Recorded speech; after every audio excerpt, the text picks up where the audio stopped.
lona bontate, lebitso la ka ke Lerato Mphaka. Some of you know me as a business manager at Metropolitan, Lesotho. Others know me for other things. I won't get into that. Today is probably one of my favorite days in the calendar because it is Women's Day. And as usual, somebody I love to bully on air. We introduce him. Bullying, yeah, and she bullies me a lot. Let me also say hello. My name is Mamelo Pomani. I am the managing director at Metropolitan Lesotho, and I've agreed to be bullied. Well, thank you. This year, specifically, the theme for the campaign around Women's Day is Inspire Inclusion. Yeah. And I thought it was really powerful because we're almost getting out of dealing with the structural stuff, the gender gap in terms of pay and the ceilings and plateaus in women's careers. Yeah. And we're now beginning to talk about the internal work. Oof, yeah. And that's why I wanted to bully you Yeah. into talking about your own internal work. Yeah. And I want to start us off by just reading a little bit of an excerpt around where this campaign theme was actually stemming from. Okay. So the theme calls for action to break down barriers, challenge stereotypes, and create environments where women are valued and accepted, including their unique perspectives, the contributions they bring because they come from different walks of life, and I think maybe even importantly, the fact that we also want to bring in marginalized women in the conversation. Yeah. I want to ask you a question about this theme and what it meant for you in general when you saw it. I think you're right. I think we are beginning to get into the mushy, the good stuff, what I call the good stuff, which is the mushy stuff. Yeah. And I think this is exactly where we should be going, because the structural stuff is never going to go anywhere without us getting into this stuff. The minute that you talk about uniqueness of women, the minute that you talk about, bringing, allowing women to bring their unique perspectives, you are immediately beginning to challenge everything that we've done. Right. Which is, fitting in. Right. So I looked at it and I thought, ooh, yes, let's go there. It's about time. Yes, it's about time. Let's go there. Yeah. So I'm excited for this topic. Yeah. I think it's taking us where we really need to Where go. we need to be going. Yeah. We had a very interesting conversation around the box and who put it there. And I mean, I'm always very curious about the notion that inclusion comes at a cost. At a cost to the person seeking the inclusion. Yeah. Right? So we go to places that generally we're not accepted in. Yeah.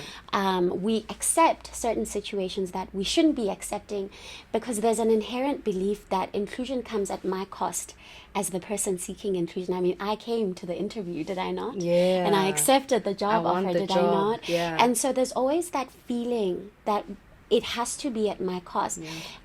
I want to get your feelings around this one. Yeah. Is it at my cost as someone seeking inclusion, as someone with a difference, as someone with, these differing, unique perspectives? Is it at my cost to be included? Yeah. We've made it like that. We've made it that when you get into the gate and come to work, I suck it in. You suck it in.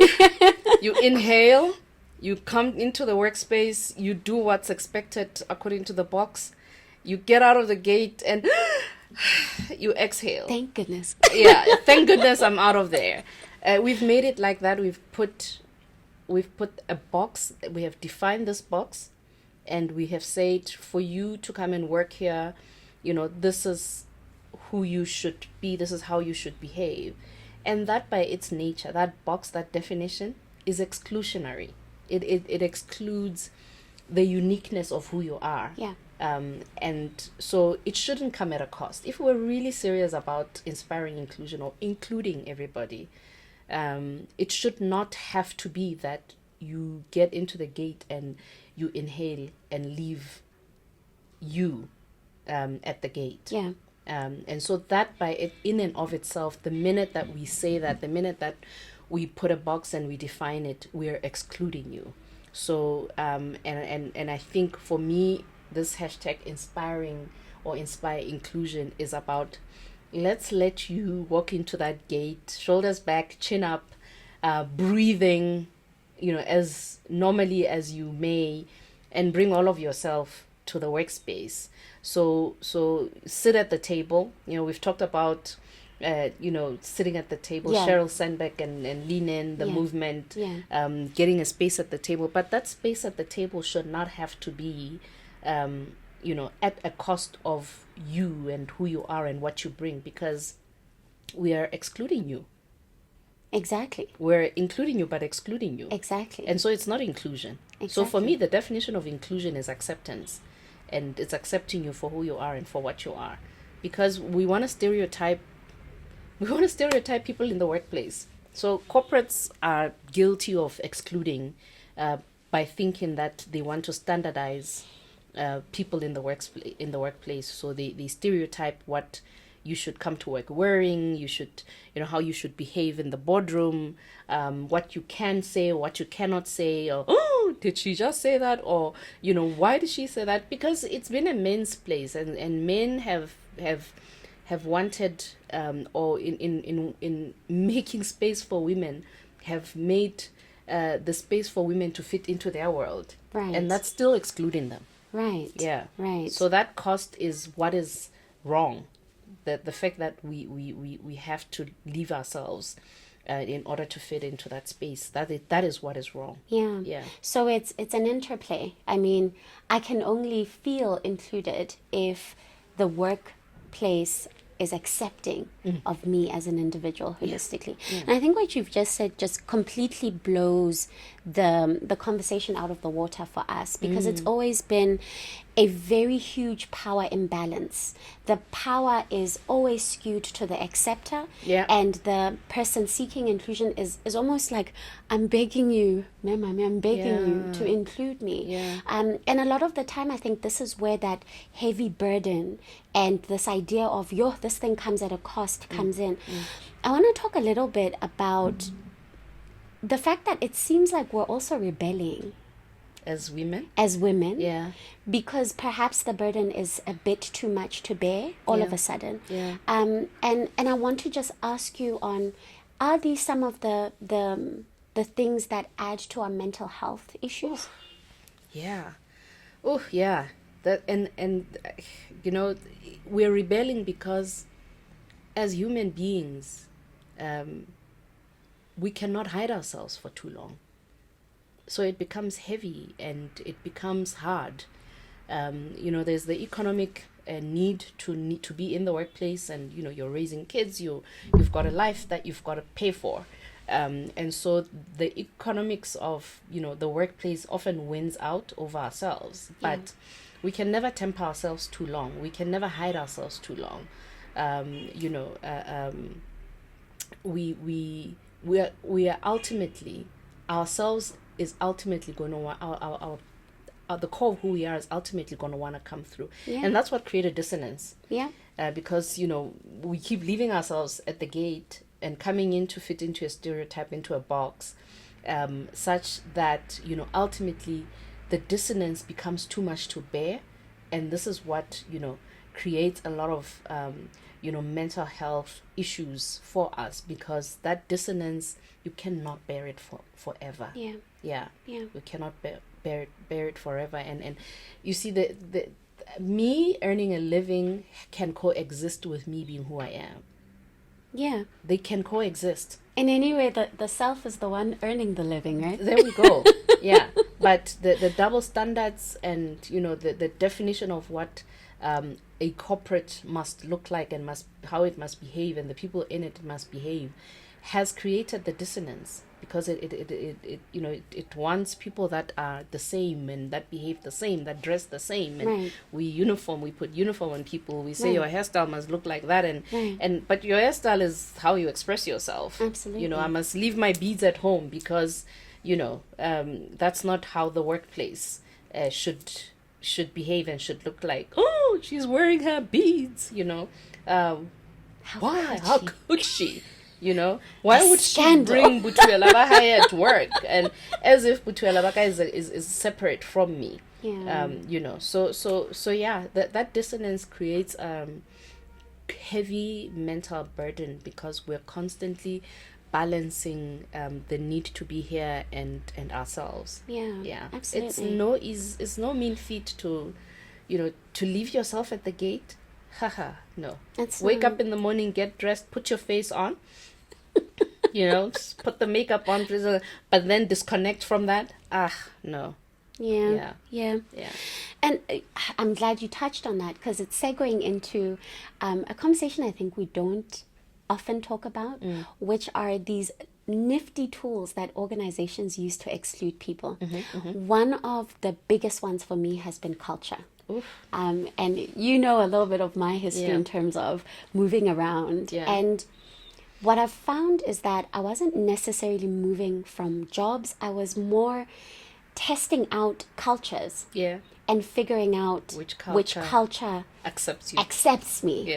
And I really want us to talk about why we do this as organizations. Why do we feel the need to exclude naturally and use something as powerful as culture to do it? What do you think drives those types of behaviors in organizations?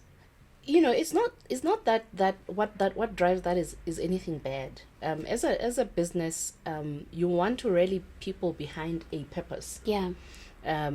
Because you have got a mandate to bring profits, make sure the organization is sustainable, and do what it's supposed to do. So it's not necessarily coming from a bad place. I think it's in the how it is done. Right. Because I think there's a belief that in order to rally people behind one purpose, they have to be the same. Right. And we don't understand that the uniqueness that people bring to an organization is precisely what is going to propel that organization forward. So oftentimes culture is used as one of those tools where we have to have the same culture, and we define it to within an inch of its life, whereas a culture should be sort of it should help us to go in the same direction while allowing us to be ourselves. So I think this is the challenge of organizations, because it then becomes organic as opposed to being too scripted and stereotypical. So there's a fine balance that organizations and leadership in organizations have to find in not scripting it too much, but allowing it to just make sure that we're still going in that direction, but the uniqueness that we bring must help us to get into that direction at the best of who we are. And so that, I think, is where the balance needs to come. We fall into the trap of wanting to script it too much. Absolutely. And you've actually been a victim of that. There's a story that I always love when you tell around the stereotype that because you're a woman, the mother hen duties in an exco had to be done by you. Tell us a little bit about that, because I love that story. The story of when I first arrived in the private sector in business, and I joined an exco that was an all-male exco. And the tendency was to ask me to take the minutes. And it didn't sit well with me. I mean, people that know me know that I have a very assertive personality, because I have a lot of male energy in me, while I'm also very empathetic, and so I struggled with this, because it happened the first time, it happened the second time. By the third time, as it was happening, something in me was rebelling, because I was being cast into a woman secretary, minute taker, you're good at that. Right. Because that is what the male workplace, that's how women entered the workspace. They entered the workspace as secretaries, Right. as office assistants, as Right. So the minute I was there and I was the only woman, I was immediately stereotyped into secretarial services. And I was, the HR manager. And, so the rebellion inside me was hell to the no. When am I going to do my job? When am I going to do my job? Because I'm bringing my HR skills onto this table. Yeah. And so the third time it happened, there was tension in me about it, and I was clear that it's not going to happen the fourth time. And so, but I struggled with this because, you want to belong. Right. Yeah, you want to be included. You want to be included. Yeah. And so the tension was being included at the same time knowing that this is not my job. And so, I had to say, no, it's not going to work like that. I'm not going to make the tea. I'm not going to do the minutes. We're all going to take turns, taking minutes in here. Yeah. Otherwise, we bring in somebody who's been hired as a secretary to come and take the minutes. Yeah. Because in any case, that's her job. Yeah. That's their job. So So the tension was wanting to not, create dissent. Not me being the one that creates dissent in this all male exco, and who do you think you are? Right. Kind of thing. Right. Challenging these men that have allowed me to have the seat at their table. Exactly. And so, but I knew that, Stephen Covey says you must begin with the end in mind. Yes. And I knew that the end that I'm looking for, it's not to be the secretary. Yeah. The minute taker, the woman. Yeah. You raise such an interesting point around setting boundaries as being a way to co-create a solution.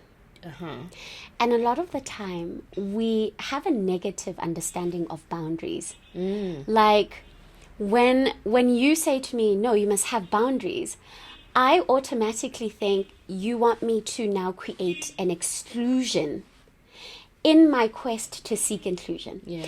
And I kind of just want to get a sense, when did you start recognizing that boundaries are a good thing in your life?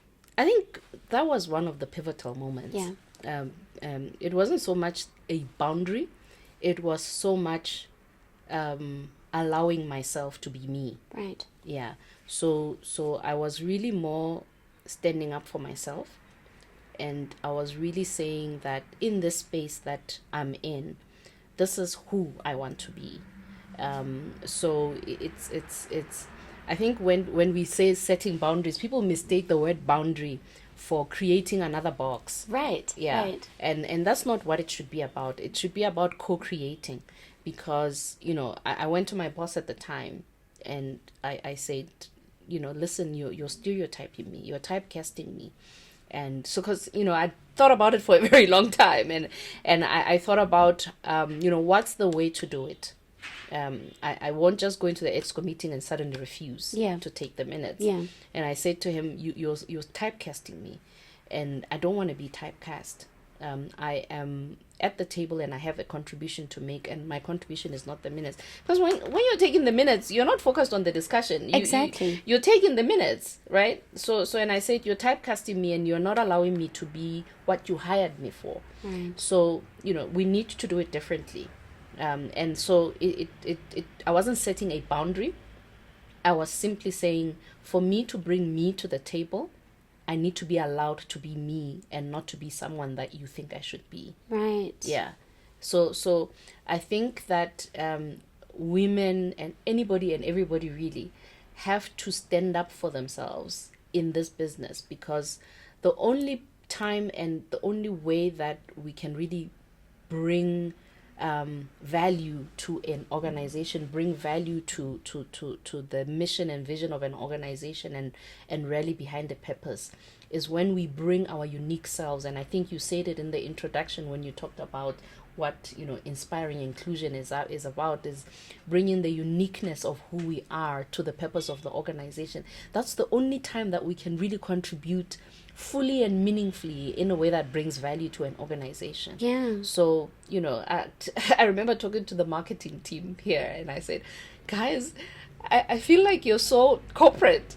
And for me, marketing is like color and craziness. And I was like, I give you permission to be crazy if that's what you want to be. Yeah. You know? Yeah. Don't feel like you need to fit in, because you bring yourselves, it's your creativity comes from really being who you are. Yeah. So if you want to go crazy, it's okay. You know, like giving them permission. They took a while to start going there. Yeah. And it made me a bit sad that it took a while, even after I'd given them permission. Yeah. So I think we need to normalize having these conversations. Absolutely. In organizations. We need to normalize allowing people to be who they are and allowing them to be unique. We need to actually have the conversations to realize that by typecasting, we are actually creating mental health issues. By typecasting, we're creating soldiers that, you know, march to the same tune and march in the same way, and that we're not doing a favor to the organization and to everybody in the organization. The organization is the people. Absolutely. If there are no people in this building, it's not the buildings, it's not, you know, it's not the brand. Yeah. It's the people that make the brand, you know. Absolutely. It's and so if we keep creating the boxes, we are denying ourselves the passion that people can bring to the table, and the creativity and the imagination and the connections and relationships that make the workplace this medley of, you know, beauty and everything that's wonderful. Yeah. Yeah. I want to talk about relationships. I really want to talk about relationships. One of the interesting things we're beginning to see in the workplace, with all of these generations now coming into, you know, one building and actually having to work, is that the skill set to creating relationships is slowly eroding. So as a young person, I really don't know how to create a relationship with you. Yeah. And I just want to get a sense from you, in your career, what were some of the things that helped you create relationships? What were some of the things that stopped you or hindered you from creating relationships? Yeah. Oof, that's a good question. And that's a deep one. So for me, it's always been about what I'm willing to accept of myself and what I'm willing to do. But for me to get there, I would have had to have a relationship with myself first. And I would have had to meet myself where I'm at first. Because really, I think inspiring inclusion is about, first of all, including yourself. Because when you include yourself and you tolerate yourself and you give yourself grace, then only then can you do it for others. Oof. Yeah. So for me, it's always been about staying true to myself. I'm an empath. I thrive from connections. I thrive from vulnerability. I thrive from allowing my emotions to come to the fore. And so I had to at first, you know, understand that about myself, and that how I lead and how I do work, how I work and how I get the best out of people is at first by connecting with myself so that I can connect with others. So when I give myself grace, I can give you grace. Yeah. When I tolerate being late to a meeting, you know, that day because traffic was heavy, it means when you call me and you say I'm stuck in traffic, I will understand. Yeah. And I will give you that grace and I will tolerate. It means that day when you woke up on the wrong side of the bed, and you call me and you say, "May I need to work from home today. I'm not feeling like people."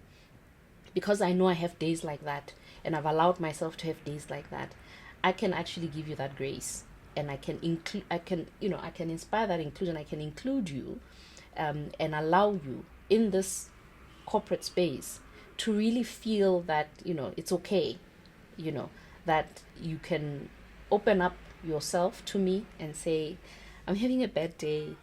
I'm not quite sure what's going on, but I just know that if I come to work, I'm going to break down. Yeah. So may I please work from home? Yeah. And for me to be able to allow that. So for me, it's being true to myself. When I'm true to myself and I connect with myself, I can connect with others, and I can give others the grace to be who they are, because I'm giving myself the grace to lead from, my own authentic space. Right.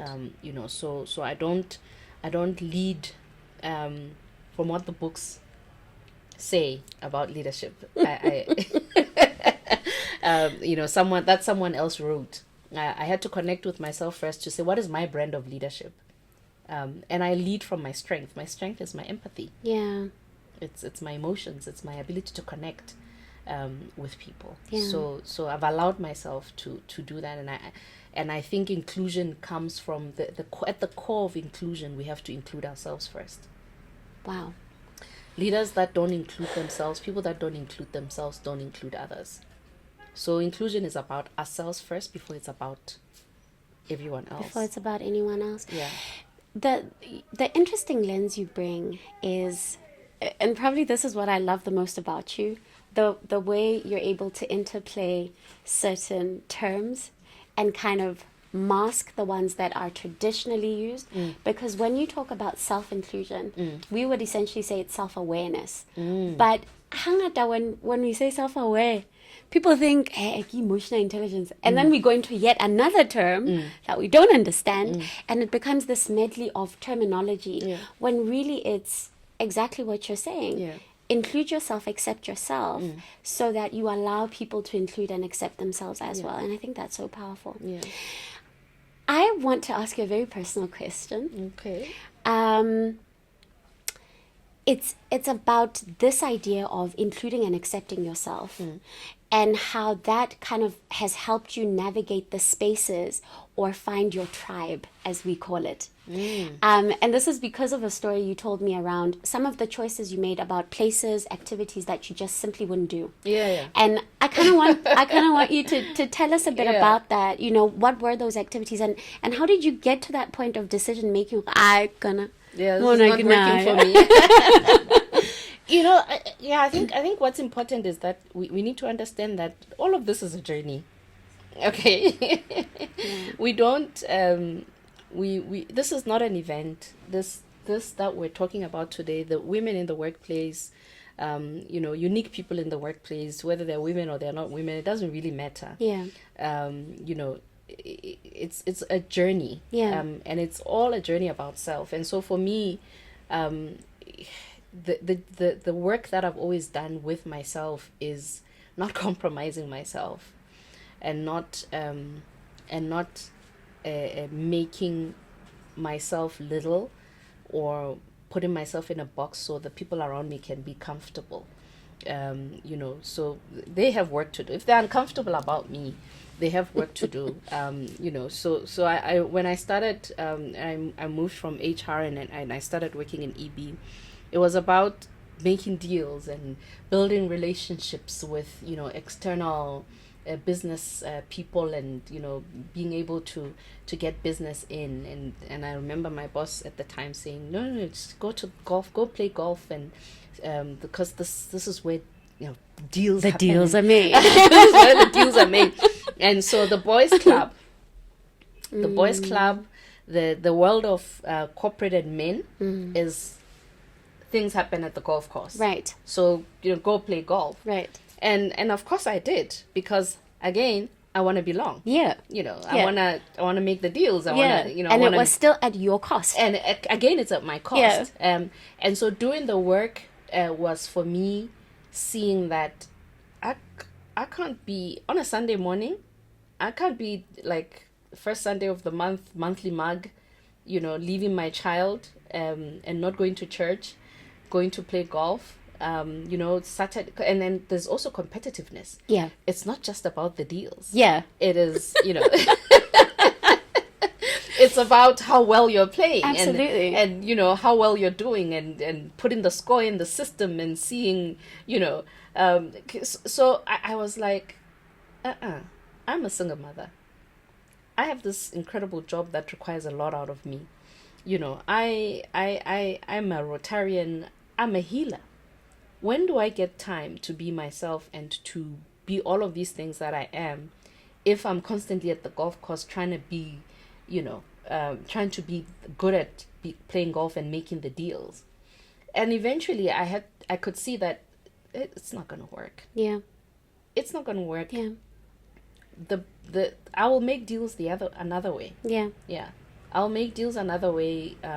I the minute that I temper myself and I put myself in a box that has been defined by someone else, I am not being who I am. Right. I am not being my authentic self. And so I can still be the head of employee benefits and still get it done without having to compromise myself. Right. And I think or having the tea, making the deal at a tea party. Maybe I Instead can of make the the deal at a golf tea course. party, or I can quickly have a breakfast meeting with Right. this, you know, this boss that is holding the deal. Yeah. As opposed to meeting them at the 19th hole or whatever. Yeah. You know, so the weekend is when I do consultations and I have, you know, clients over, and you know, I'm busy with you know, healing work. So there's no time for me to play. Yeah. To play golf. Yeah. So the work that we have to do is constantly to work on ourselves and what speaks to us. Yeah. Yeah. Yeah. It's constantly, so this is why I say it's a journey. It's constantly, as women, you know, is to say, I'm going to sit at the table, I want to sit at the table, but this is the condition that I'm bringing as I sit at the table. Yes. It's to bring the unique perspective that I have. Right. Yeah. Right. And to constantly then negotiate for your own space. And to be negotiate for your uniquely- own space, I Yeah. think it's a co-creation. It's co-creation, it's work. Yeah. The people that are accepting you into their space also have to work, and this is where the conversations have to happen. Absolutely. But you also have to say, I want to come, I want to belong, but I want to belong in this way, Yes. not in your way. Yeah. And so there has to be that conversation. We have to normalize having the conversations Yeah. around how we create space for Yeah. each other. Mm. We can't do it without having we have to normalize the conversations. Yeah. Yeah, there's no way we can do it without having these conversations. Wow. Yeah. Wow. We probably should have had this conversation when I was in my 20s still. Yeah, but we needed to let you figure yourself out. Absolutely. Yeah, because if I had said then what we're saying now, you would have thought. No, it would have flown right over my head. Yeah. So it's a growth because I you know, I always say everything happens for a reason. Yeah. Because it's constantly about being the best version of ourselves. Absolutely. Yeah, Absolutely. it's work. Yeah, we are work, and we have to accept that we are work. There's no event about being Being yourself. being about your yeah. Yeah. It's work. It's not an event. So as we round up this beautiful conversation, I would like for you to imagine yourself sitting here 15 years ago. Gosh, I would have been shaking in my boots. And I would like you to be your own mentor. Yeah. What would you say to yourself? You're 15, shave 15 years off. What would you say to that version of Memame? You know, God, I would tell her it's okay to be nervous. Because 15 years ago, if, you know, we're going to sit in this type of arrangement and talk, I would have been a nervous wreck. So I would say to her, it's okay. It's okay to be tense. It's okay to be nervous. Because nobody's got it all figured out. At the time, I thought everybody had it figured out because nobody was talking about anything. Nobody was saying, ooh, how I got there is, you know, because, you know, there's a tendency to project perfection to the world. There's a tendency to project we've got it all figured out to the world. And that's wrong. Yeah. That is so wrong because it doesn't inspire inclusion. Yeah. And so I would tell myself 15 years ago it's okay to be nervous about standing up and talking in front of people. It's okay to be nervous about my first client meeting, because, am I going to articulate myself well? Is this client going to understand? It's okay to be nervous about my first presentation. I remember it was actually, walked across the road, and I was a nervous wreck. My voice was trembling and I was like, oh God. And, it's okay to speak your mind around the boardroom table and not feel like you said the wrong thing, because all of that said that I needed to do the work to truly understand myself and to truly understand, to get here. If I hadn't been nervous, I'd probably still be the HR consultant, because I was nervous, I was fearful about getting it right, and I was constantly talking to myself like, okay, all right, you got this. And then after that I was like, oh my God, did I just say that? Was that okay? And then giving myself the grace to say it was okay. Yeah. So I would tell myself it's okay. Yeah, it's okay that all of that is happening inside me, and because all of that, as it was happening, it really allowed me to do all of the shadow work, to continue to do the shadow work, to become version 1.1, and then say, okay, you're version 1.1 now. Like, you made that deal. Okay, you did the presentation. Yeah. All right, okay, next one. Yeah. Next step. What's the next step? So if you did it, you can do it again. Yeah. So that's what it was about then. So if I'd been able to talk to myself, now and then go back, I would say it's okay. It's okay. Yeah, it's okay. It's all right, because that's, you're being yourself. You're being you care, you're empathetic, you want to connect, you want to get it done right, and that's okay. So I would just tell myself that it's okay, and that each version of myself that I have been is the only version that I could have been at that point in time. I could only ever show up as myself. Even now, as I'm constantly working on becoming the leader that I really want to become, it's all about which version of leadership is this that you're in, and how are you getting better. Yeah. And so it's all okay. It's all okay about that leadership challenge and that leadership challenge and this challenge, and no script. We're going through a traumatic time right now in the business. Yeah. There's no script. Yeah. There's nobody tells you what to do in cases like this, and so it's okay to show up as yourself. And if you're not okay, to say you're not okay. If you're struggling, to say you're struggling, because guys, we can only ever show up as ourselves. Yeah. And nobody must tell us that we must be something that we're not. Yeah. Nobody has the right to do that. Yeah. Wow. What a powerful way to round up a conversation. Wow. It's okay. It's okay. It's okay. Yeah. Because in being okay, you are actually inspiring inclusion. Thank you so much for joining us. From me, Lerato Mpaka, and my beautiful, beautiful guest. Maybe we'll see you next time. Maybe.